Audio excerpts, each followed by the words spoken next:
O cachorro Old saiu pela porta e atravessou o quintal, com um passo reto e preguiçoso. Parou no limite do pasto, rumo ao monte, entrecerrando os olhos, o nariz vibrátil, e se sentou tranquilo. Olhava a monótona planície do Chaco, com suas alternâncias de campo e montanha, montanha e campo, sem outra cor que o creme do pasto e o negro da montanha, que fechava o horizonte, a 200 metros por 3 lados de chácara. Ao oeste, o campo se alargava e se estendia, abrindo-se, mas a inevitável linha sombria o emoldurava na distância. Naquela hora, o confim, ofuscante de luz ao meio-dia, adquiria uma repousada nitidez. Não havia nenhuma nuvem, nem um sopro de vento. Sob a calma do céu prateado, o campo emanava um tônico frescor que trazia a alma pensativa diante da certeza de um novo dia de seca e melancolias de um trabalho melhor recompensado. Milk, o pai do cachorro, atravessou o quintal e se sentou ao lado do filho, com um preguiçoso lamento de bem-estar.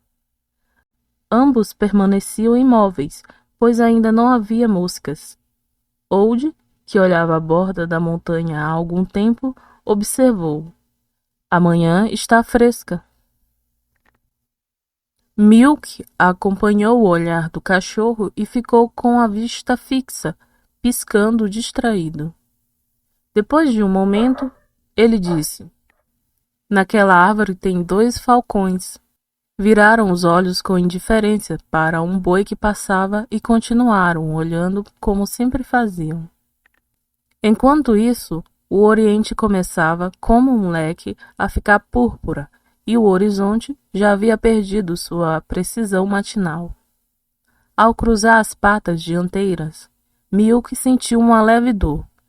Olhou seus dedos sem se mover, decidindo-se finalmente a cheirá-los.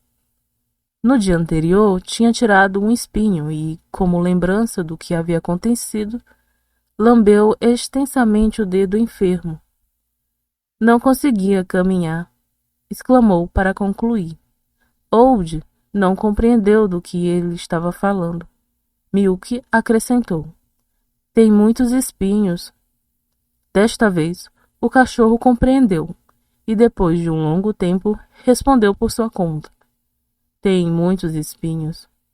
Ambos se calaram novamente, convencidos. O sol saiu e, no primeiro banho de luz, as peruas da montanha lançaram ao ar o tumultuoso trombetear de sua fanfarra. Os cachorros, dourados sobre o sol oblíquo, viraram os olhos, adoçando sua moleza no inocente piscar de olhos. Aos poucos, a dupla aumentou com a chegada dos outros companheiros. Dick, o taciturno preferido, Prince, cujo lábio superior, partido por um coati, deixava os dentes à vista, e Zondu, de nome indígena. Os 5 Fox Terrier, estendidos e satisfeitos de tanto bem-estar, dormiram. Depois de 1 hora, levantaram a cabeça. Pelo lado oposto do gargalho rancho de 2 andares, o inferior de barro e o superior de madeira, com corredores e corrimãos de chalé, haviam sentido os passos de seu dono, que descia as escadas. Mr. Jones, com toalha no ombro, se deteve um momento na esquina do rancho e olhou o sol, já alto. Tinha ainda o olhar morto e o lábio pendente depois de 2 solitárias noitadas de uísque, mais prolongada que as habituais. Enquanto se lavava, os cachorros se aproximaram e cheiraram suas botas, balançando o rabo com preguiça. Assim como as feras adestradas, os cachorros conhecem o menor indício de embriaguez de seu amo. Afastaram-se com lentidão para esticar-se novamente ao sol, mas o calor crescente os obrigou rapidamente a abandoná-lo pela sombra dos corredores. O dia avançava igual aos precedentes de todo aquele mês, seco, límpido, com 14 horas de sol abrasante que parecia manter o céu em uma fusão e que num instante rachava a terra molhada em crostas embranquecidas. Mr. John foi até a chácara, olhou o trabalho do dia anterior e voltou ao rancho. Não fez nada em toda aquela manhã. Almoçou e subiu para fazer a cesta. Os peões voltaram às 2 para a carpição, apesar da hora de fogo, pois as ervas daninhas não deixavam o agodoal. Atrás deles foram os cachorros, muito amigos do cultivo deste inverno passado, quando aprenderam a disputar com falcões as minhocas brancas que o arado levantava. Cada cachorro se colocou debaixo de um agodoeiro, acompanhando com o seu arfar os golpes surdos da enxada. Enquanto isso, o calor aumentava. Na paisagem silenciosa e ofuscante do sol, o ar vibrava em todos os lados, prejudicando a visão. A terra removida exalava um bafo de forno que os peões aguentavam sobre a cabeça, envolvida até as orelhas no flutuante lenço, com o mutismo de seus trabalhos da lavoura. A todo momento, os cachorros mudavam de lugar, procurando uma sombra mais fresca. Estendiam-se, mas a fadiga os obrigava a sentar-se sobre as patas traseiras para respirar melhor. Diante deles reverberava agora uma pequena planície de argila que nem tinham tentado arar. Ali, o filhote de repente viu Mr. Jones sentado sobre um tronco, que o olhava fixamente. Old se levantou balançando o rabo. Os outros cachorros também se levantaram, mais arrepiados. É o patrão, disse o filhote, surpreso com a atitude deles. Não, não é ele, replicou Dick. Os 4 cães estavam bem juntos, rosnando surdamente sem tirar os olhos de Mr. Jones, que continuava imóvel, olhando-os. O filhote, incrédulo, ia avançar, mas Prince mostrou-lhe os dentes. Não é ele, é a morte. O filhote ficou arrepiado de medo e retrocedeu para o grupo. É o patrão morto? Perguntou com ansiedade. Os outros, sem responder, começaram a latir com fúria, sempre em atitude temerosa. Mas Mr. Jones já se desvanecia no ar ondulante. Ao ouvir os latidos, os peões levantavam a vista, sem perceber nada.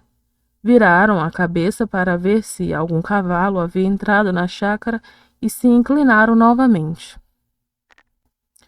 Os Fox Terriers voltaram vagarosamente para o rancho. O filhote, ainda arrepiado, avançava e retrocedia com curtos trotes nervosos, e então soube pela experiência de seus companheiros que quando uma pessoa vai morrer, aparece antes. E como vocês sabem que esse que vimos não é o patrão vivo? Perguntou.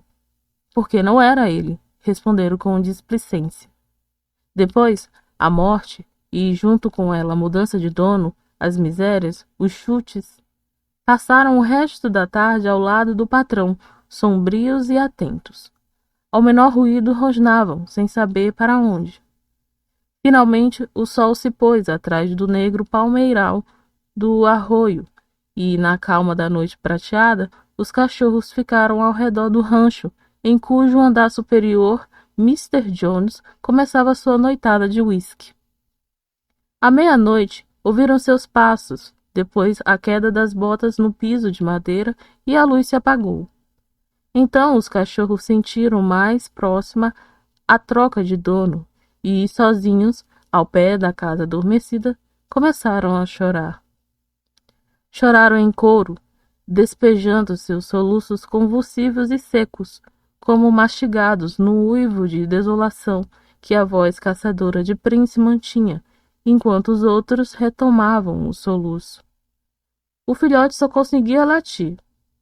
A noite avançava e os 4 cachorros de idade, reunidos à luz da lua, com o focinho estendido e inchado de lamentos, bem alimentados e acariciados pelo dono que iam perder, continuavam chorando para o alto, em sua doméstica miséria. Na manhã seguinte, Mr. John foi em pessoa buscar as mulas, as jungueou à carpinadeira e trabalhou até às 9. No entanto, não estava satisfeito. Além de a terra nunca ter sido bem carpinadeira, as lâminas não tinham fio e com o passo rápido das mulas, a carpidora saltava. Voltou com ela e afiou as lâminas, mas, na hora de armá-las, um parafuso, que desde que a máquina havia sido comprada, havia mostrado sua falha, quebrou. Mandou um peão à madeireira mais próxima, com a recomendação de que cuidasse do cavalo, um bom animal, mais sensível ao sol intenso. Levantou a cabeça ao sol alto do meio-dia e insistiu para que não galopasse. Depois almoçou e subiu. Os cachorros, que na manhã não haviam deixado seu patrão sozinho nem por um segundo, permaneceram nos corredores. A cesta pesava, abrumada de luz e silêncio. Todo o contorno estava brumoso pelas queimadas. Ao redor do rancho, a terra esbranquecida do quintal, cega pelo sol de chumbo derretido, parecia deformar-se em trêmulos fervor que adormecia os olhos pestanejantes dos fox terriers. Não apareceu de novo, disse Milk. Ao ouvir a palavra apareceu, Old levantou vivamente as orelhas.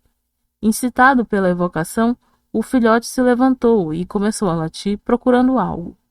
Depois calou-se, entregando-se com seus companheiros à sua defensiva caçada de moscas. Não voltou, acrescentou Isondu. Havia uma lagartixa nas raízes, lembrou o príncipe pela primeira vez. Uma galinha com o bico aberto e as asas afastadas do corpo atravessou o quintal incandescente com seu pesado trote de calor. Prince a acompanhou preguiçosamente com os olhos e saltou de leve. Lá vem ela de novo! Gritou. Pelo lado norte do quintal, avançava sozinho o cavalo que havia levado o peão. Os cachorros se curvaram sobre as patas, latindo furiosamente para a morte que se aproximava. O cavalo caminhava com a cabeça baixa, aparentemente indeciso sobre o rumo que deveria seguir. Ao passar em frente do rancho, deu uns passos em direção ao poço e se desvaneceu progressivamente na luz crua. Mr. Jones desceu. Não estava com sono. Ia continuar a montagem da carpinadeira quando viu que o peão chegava inesperadamente a cavalo. Apesar da ordem dada, o peão certamente havia galopado para chegar a essa hora. Assim que se viu livre e concluiu sua missão, o pobre cavalo, em cujos flancos era impossível contar as pulsações, tremeu agachando a cabeça e caiu de lado. Mr. Jones, ainda de chapéu e chicote na mão, mandou o peão para a lavoura, pois ia mandá-lo embora se continuasse ouvindo suas jesuíticas desculpas. Mas os cachorros estavam contentes. A morte, que procurava seu patrão, havia se conformado com um cavalo. Sentiam-se alegres, livres de preocupação, e por isso preparavam para ir à lavoura para buscar o peão quando ouviram Mr. Jones gritando pedindo o parafuso. Não havia parafuso. O depósito estava fechado, o encarregado estava dormindo e etc. Mr. Jones, sem replicar, tirou o chapéu e foi ele mesmo buscar o utensílio. Resistia ao sol como um peão, e o passeio era maravilhoso contra o seu mau humor. Os cachorros saíram com ele, mas pararam à sombra da primeira alfarrobeira. O calor era insuportável. Dali, firmes nas patas, com o senho contraído e atento, viam como o patrão se afastava.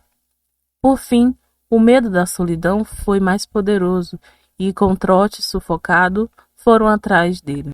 Mr. Jones conseguiu o parafuso e voltou. Para encurtar a distância, evitando a empoeirada curva do caminho, caminhou em linha reta rumo à chácara. Chegou ao riacho e se embrenhou no ervaçal, o diluviano ervaçal do Saladito, que cresceu, secou e rebrotou desde que existe raiz ressecada no mundo, sem conhecer o fogo. As matas, encurvadas em formas de abóbora na altura do peito, se entrelaçavam em blocos maciços. No entanto, a tarefa de atravessá-lo, que é dura até mesmo em dias frescos, era muito penosa naquela hora. Mas Mr. Jones o atravessou, dando braçadas entre as raízes trincadas e empoeiradas pelo barro deixado pelo recém-cheia, sufocado pela fadiga e vapores amargos de nitrato. Finalmente saiu e se deteve no limite, mas era impossível permanecer quieto debaixo desse sol e com esse cansaço. Andou de novo. Ao calor abrasador que aumentava sem parar, fazia já 3 dias, agora se acrescentava o sufoco da mudança do tempo. O céu estava branco e não se sentia nem um mínimo sopro de vento. Faltava ar, com uma angústia cardíaca que não permitia concluir a respiração. Mr. Jones se convenceu de que tinha ultrapassado seu limite de resistência. Já fazia algum tempo que batia em seus ouvidos a pulsação das carótidas. Sentia-se no ar como se dentro de sua cabeça alguém empurrasse o crânio para cima. Sentia-se mareado olhando o pasto. Apressou a marcha para terminar com isso o quanto antes e, de repente, voltou a si e viu que estava num lugar diferente. Tinha andado meia quadra sem perceber nada. Olhou para trás e a cabeça caiu numa nova vertigem. Enquanto isso, os cachorros continuavam atrás dele, trotando com a língua inteira de fora. Às vezes, asfixiados, paravam à sombra de um arbusto de câmano. Sentavam-se precipitando seu arfar para voltar em seguida ao tormento do sol. Por fim, como a casa estava próxima, apressaram o trote. Foi nesse momento quando Old, que ia na frente, viu Mr. Jones atrás da cerca da chácara, vestido de branco e caminhando em direção a eles. O filhote, com súbita lembrança, virou a cabeça para seu patrão e o enfrentou. A morte! A morte! Uivou. Os outros cachorros também o tinham visto e latiram arrepiados. Viram que Mr. Jones atravessava a cerca e por um instante pensaram que iam errar. Por um instante pensaram que ia errar, mas ao chegar aos 100 metros, olhou para o grupo com seus olhos celestes e seguiu em frente. Que o patrão não ande tão rápido, exclamou Prince. Vai tropeçar com ele, uivaram todos. Com efeito, o outro, depois de uma breve hesitação, tinha avançado não diretamente sobre eles como antes, e sim em linha oblíqua e aparentemente equivocada, mas que devia conduzi-lo ao encontro de Mr. Jones. Os cachorros compreenderam que agora tudo ia se acabar, porque seu patrão continuava andando com o mesmo passo, como um autômato, sem perceber nada. O outro já chegava. Os cachorros encolheram os rabos e correram de lado, uivando. Um segundo passo e o encontro aconteceu. Mr. Jones se deteve, girou sobre si mesmo e desmoronou. Os peões que o viram cair o levaram rapidamente ao rancho, mas toda a água foi inútil. Morreu sem voltar a si. Mr. Morrow, seu irmão materno, viajou de Buenos Aires até lá, ficou 1 hora na chácara e em 4 dias acabou com tudo, voltando em seguida para o sul. Os índios repartiram os cachorros entre si, que passaram a viver magros e sarnentos e iam todas as noites, com faminto sigilo, roubar espigas de milho nas plantações alheias.